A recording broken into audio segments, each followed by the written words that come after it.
Hi guys, it's Frail here and TK's behind the camera. Say hi. Hello. I just wanted to show you today, when we first got married and I first started learning how to cook, like, the biggest thing that I had trouble with was biscuits. And, well, of course back then there was no Pinterest and, you know, we didn't even have internet at home, so now I feel really old. But anyway, so I asked, you know, my mom and grandparents and everybody, or, you know, grandmothers, they make it look so easy and they tell you, you just do a little of this and you put a little of that and then you pour in some, you know, milk or water or whatever they use.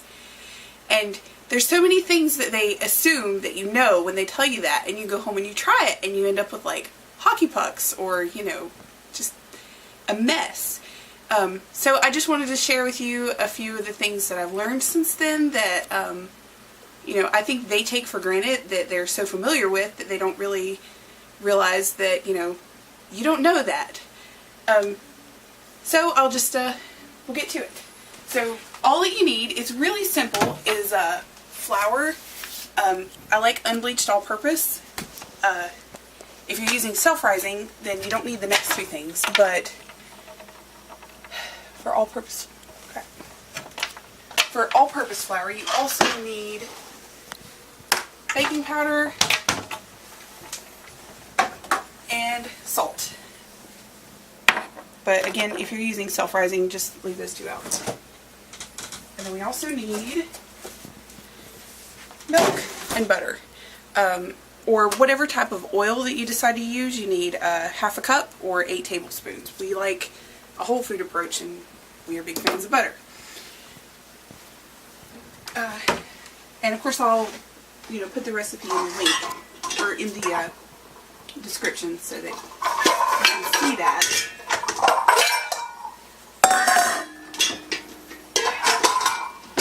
Okay. I didn't get all of this out to start with because I just kind of wanted to go like through the whole thing just to, you know, it's really simple and it's really easy, just to show you that.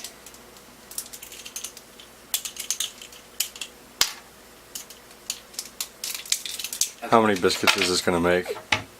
I don't know, however many I end up with. It's my kitchen, you're not allowed to talk unless I was trying to be helpful. Okay, so you start with, and this is a pretty easy part, you start with 3 cups of flour, which is simple enough.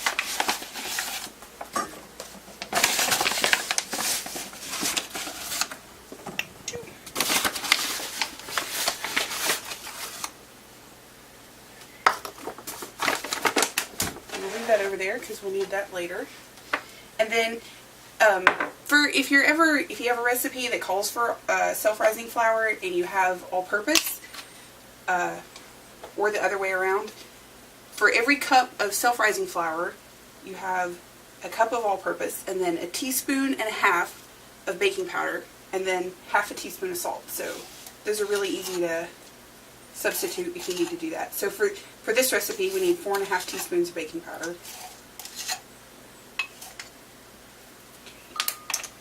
Ish. And then salt, I would need about 1.5 teaspoons, which I love my sea salt grinders, and that's about 10 like little twisties. Okay, and then you just stir that up.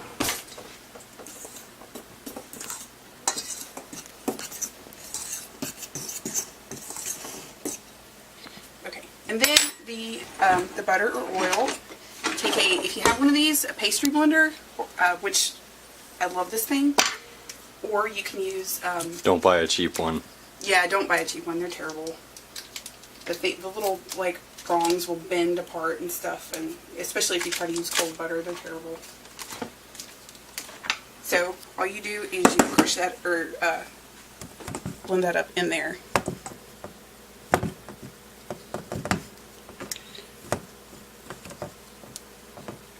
Okay, this is the part where you can talk.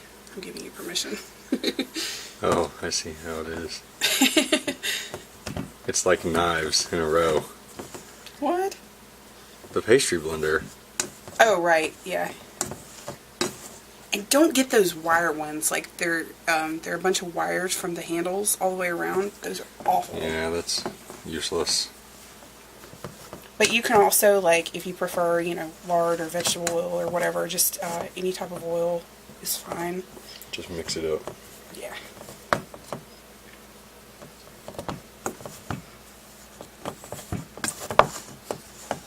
So mixy.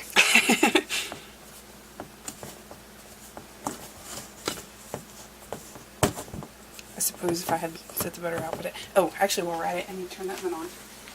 You want to turn your oven on to 425 to let it preheat. That's what the number 425 looks like. All right, out of the way. Oh.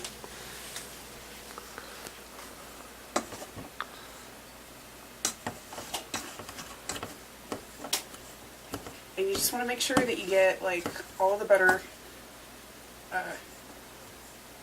you know. Blended, squishy. Yeah, like, I mean, you don't want any big chunks left in there. Doesn't have to be perfect. Right. I'm kidding. Well, okay, here's the thing with biscuits, though. You need to learn, like, the hard part is knowing where you can screw it up. And, you know, what's easier to fix. And pretty much that's all in the milk. At least in my experience. Yeah. One way you get dough balls, the other way you get bricks. Right. Yeah. Or pancakes if you get really crazy with your liquid.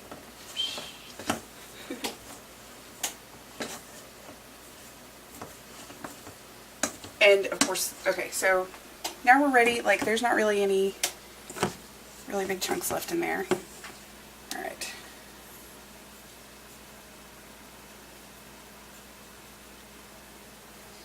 Okay. Okay, so now we're ready for the milk. And of course you can use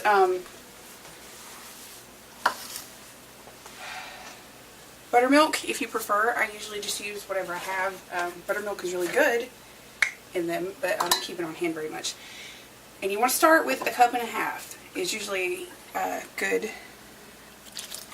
I got that thing out, and then I totally forgot it was sitting there. Oh, the big measuring cup. Yeah.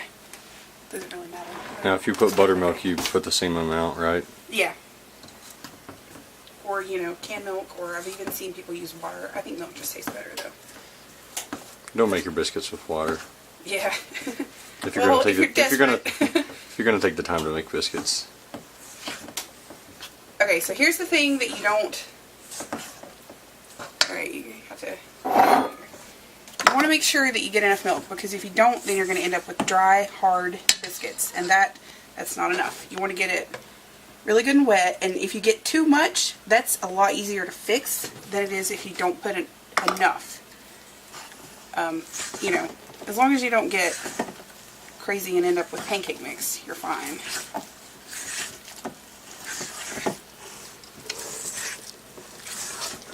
Okay, so it's pretty good. I could probably actually go with a little bit more, but it looks really good and wet, so we'll just stop with that. And then, okay, and let me show you this before I get my hands all dirty. My favorite thing to cook biscuits on is a pizza pan. I've had this thing for like 10 years, so it's really well seasoned. Pizza Stone, actually, I think they're called. But it, because the bottom of it gets really good and hot, and it cooks everything a lot more evenly throughout, so it makes, you can use them for pizza, biscuits, I've used them for cookies. They make really great cookies. So that thing is, I think I spent $10 on it. It's probably the best $10 I've ever spent. So, as far as, you know, kitchen utensils go. But to prepare it, like, if you're using just a regular cookie sheet or a glass pan or whatever you want to use, you don't need to put anything in it because the biscuits already have enough oil in them. But for this, I put some cornmeal on it, just a little bit, to keep them from sticking. You don't want to use flour when you do this, because if you just put flour on it, it will burn on there. So just, very small amount. Yeah. And ignore my apple pie drips there. They're a little hard to a little hard to clean because you don't want to scrub it and use soap on it or anything. Okay, so the fun part. Yeah. Well, also the messy part. Let's do it over here so I don't have to.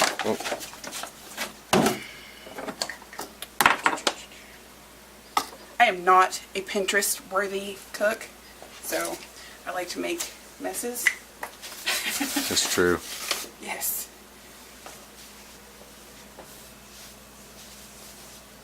Which is a lot easier. Okay, so plenty of flour, and then just dump your dough on there. And this is where, like, if you get too much milk, you can just dump some more flour on there so it doesn't stick to everything. And you're good. And here's another thing that you don't want to do.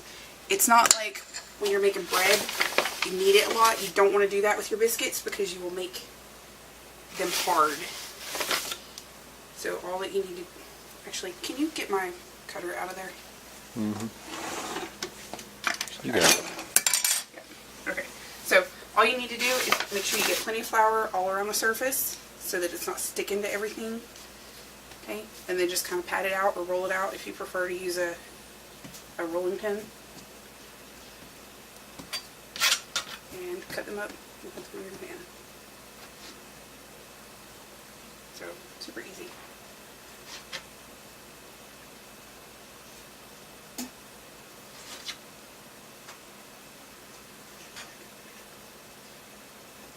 Okay, you're allowed to talk again. Oh, sorry. I'm running out of things to battle. I'm tired.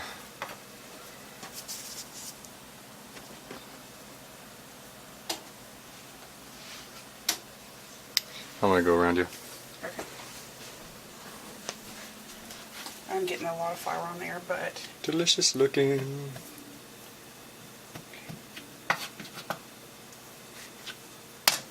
Those are gonna be so good. See that one in the middle right there? That one's always mine. Because the edges are perfect, because it has only biscuit touching all the sides. I always get the middle biscuit. He thinks he does. Sometimes Always get the middle biscuit. That's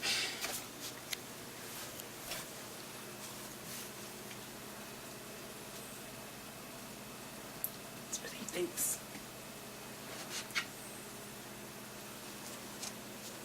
And then, I guess I could have got a little better view of your biscuit cutting technique of awesomeness. Just slap it down there, chop it up. That's all you need. Yeah, it's not. I got my center off center there.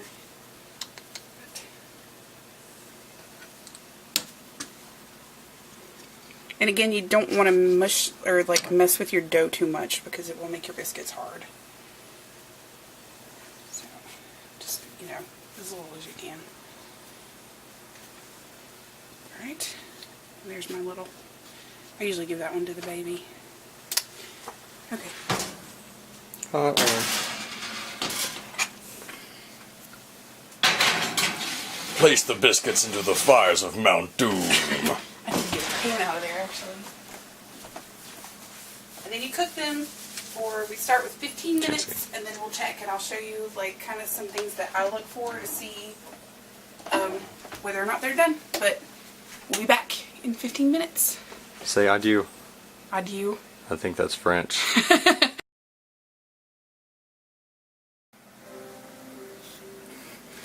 Okay, so our 15 minutes are up, and we're going to start checking them to see if they're done. I'll show you a few things to look for when you do that. Step 1, put on oven mitts before you touch burning hot things. That would be Matthew's necessary tip, because I'm going to tell you how many times he's done that. Tell no one. Okay, if you can kind of look. I'm going to leave them in for a couple more minutes because you can kind of look around the cracks right here, and they're still just like a little bit doughy. But be careful when you start leaving them in. You need to watch it really carefully. So I'm going to do probably 2 more minutes. And we'll come back in 2 minutes. Okay, we're going to check it again. And let's see. So all of that looks pretty good, and the outside edges are looking really good. But the tops are not quite as brown as I want them, so what I'm going to do now is just broil them on low but you have to be really careful when you do that. Emphasize really careful. Really careful. Because that will burn really fast. So I'm going to start with a minute, and I'm probably going to check it in like 30 seconds because they will burn, and then you will have ruined all of your beautiful work.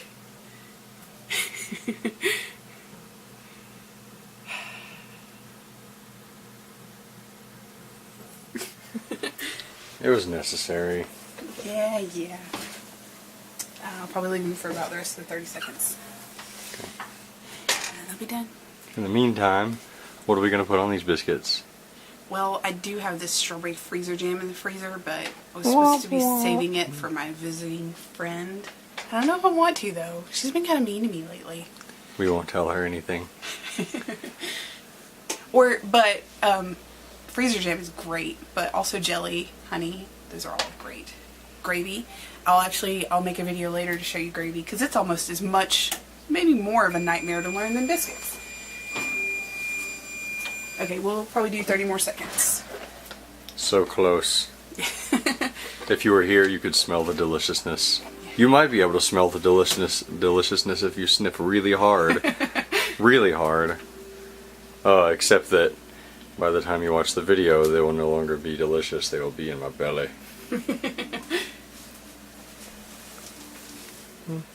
can see them in there.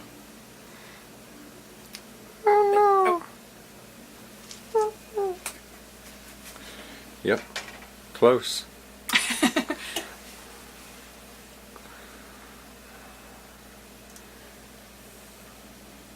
I could have paused. Well, it's too late now. This should be almost done. Alright, yeah, that's good enough. Yeah. And then if you want to, I know they have a lot of butter in them, but you can brush some butter across the tops to... Yeah, you should do that. It's Yeah. awesome. So Look, there we go.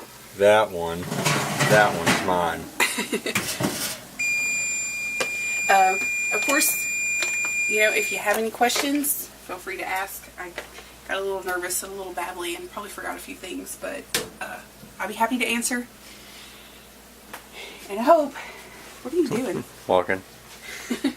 So anyway, I hope that I can help somebody with, you know, some of the things that I had a really hard time learning, because all those ladies that have been cooking for, you know, 25, 30, 40, 50 years assume all these things that they think you should know, and I just didn't. So. But now, look. I really feel like we should play like dramatic music right now, like the intro to 2001: A Space Odyssey or something.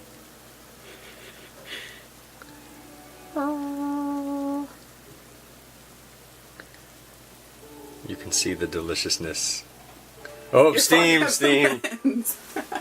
Alright, bye guys. Say bye. So anyway, thank you for watching. Have a wonderful day. Good luck. Yeah. And when you get something like that, eat it. It's good.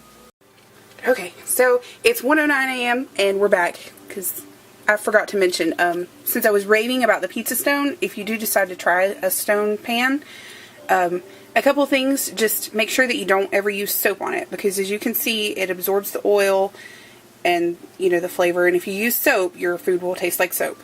And you also, all you need to do is run water over it and kind of wipe the crumbs off,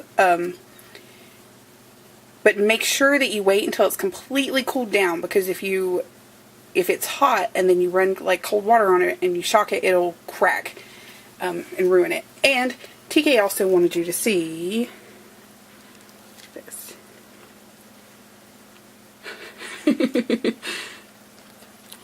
You don't even know. You really. You should be so jealous right now.